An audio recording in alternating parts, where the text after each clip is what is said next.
What's up, everybody? Magic with RacingDudes.com here to watch the Kentucky Downs Turf Cup on Saturday, September 9th, race 12.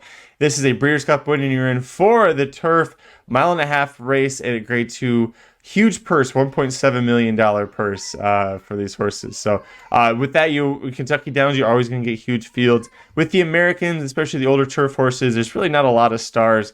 Red Knight, a horse that won this last year, trying to give Mike Maker his record, I think, 8th win in this race.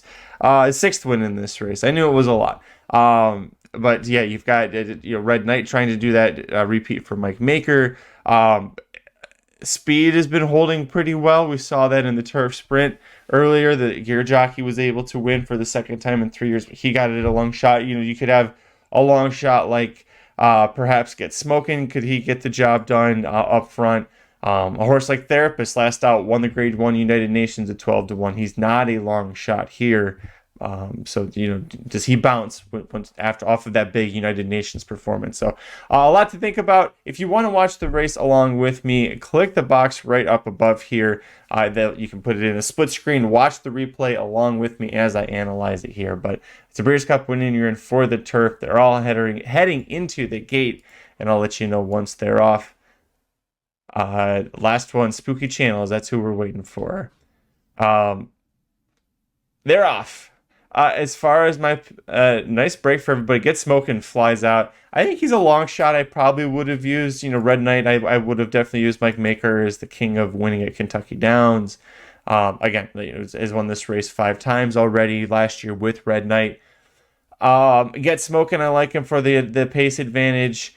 Santine, I think, is a horse that can probably hit the board, but it's hard to play him now. As a 5-year-old, it seems like he's kind of lost that killer instinct. And also, he's just better when he's at Churchill Downs on their turf course too. Huge lead as they go into that funny shape, the narrow turn at Kentucky Downs. Get Smokin has himself a huge lead, and Santine sitting there in second, kind of what you thought. Verstappen is sitting there actually in 5th, which is a little closer than I thought. He might run as a horse that I was interested in playing last out. I believe that would have been the Manhattan that he just was scratched out of.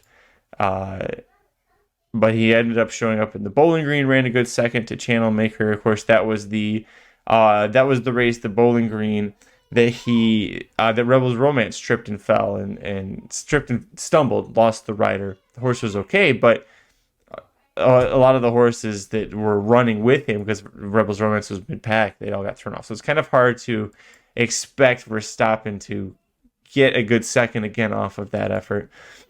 The times for a mile and a half, they're at 1:14, basically 1:14 and 1.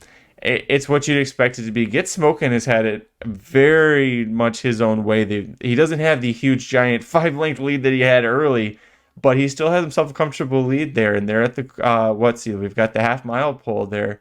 He still has a comfortable lead, and he's never gone this far before. Breeding wise, I would have thought that he was a mile and a 16th horse. You see a lot of times that's where he's done his best running. Last time out, going a mile and a quarter at Ellis Park in the prep race for this, had himself the lead and ended up fading late and finishing 4th. And that was a mile and a quarter, going a mile and a half. They're in this late stretch here. Verstappen's coming. Santine's trying to hold on. Get Smokin still has it. He still has everything left inside. Spooky Channel making a late run on the rail.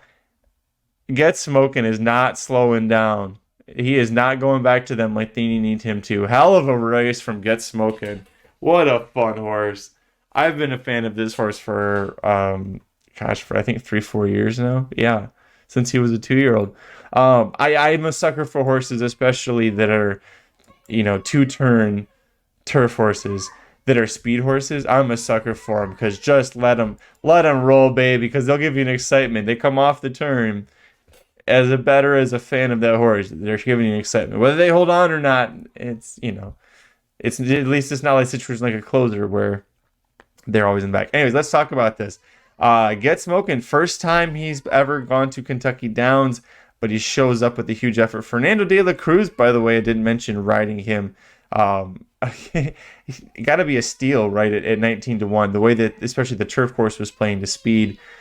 Citric course, the only course they have at Kentucky Downs. But the way the turf was playing, speed was holding well if you weren't challenged, and you saw that here with Get Smokin, despite having never gone a mile and a half. Now, as far as the Breeders' Cup goes, ramifications, he's into the Breeders' Cup. I would assume, as long as the horse is healthy, Mark Casse, I would assume, puts him in there. He's a pace presence, so he does definitely affect the Breeders' Cup turf. You know that this is going to be more of an honest pace, but it's going to be curious to see who else shows up that has pace.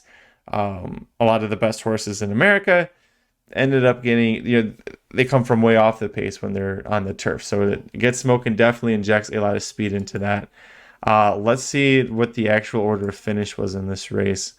You're gonna have to. Spooky Channel gets up for second, Santine third, Red Knight fourth, Verstappen fifth. Verstappen, Santine, Spooky Channel were all right there in the mix early. So they just kind of trailed and ran in place there. Excuse me. Red Knight also was, he wasn't super far back. He was kind of mid-pack, whereas he usually comes from farther back. So what did we learn from this? As far as everyone else behind him, it's just kind of a mix, a grab bag. It's who got the best trip back there.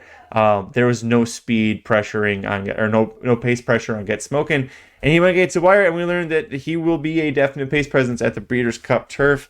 Maybe it's a long shot. He's definitely going to be a long shot when he gets there, but maybe a long shot worth playing. We'll see how the turf course is playing Breeders' Cup weekend at Santa Anita. We'll see what Europeans and Japanese horses show up as well. Maybe they have some speed horses they want to send over. Let me know your thoughts down below in the comments section before you leave. Hit like on the video, subscribe to youtube.com/racingdudes, and of course visit racingdudes.com for free picks for every race, every track, every day across the country. Until next time, good luck at the races. RacingDudes.com is your home for the best free picks for every race, every track. Summer's here, our picks are heating up. We want you to join us in the fun. Subscribe to the Racing Dudes YouTube channel right now. Click the notification bell. You don't want to miss a single one of our awesome videos. Want to make money betting horses? Bet with the Racing Dudes.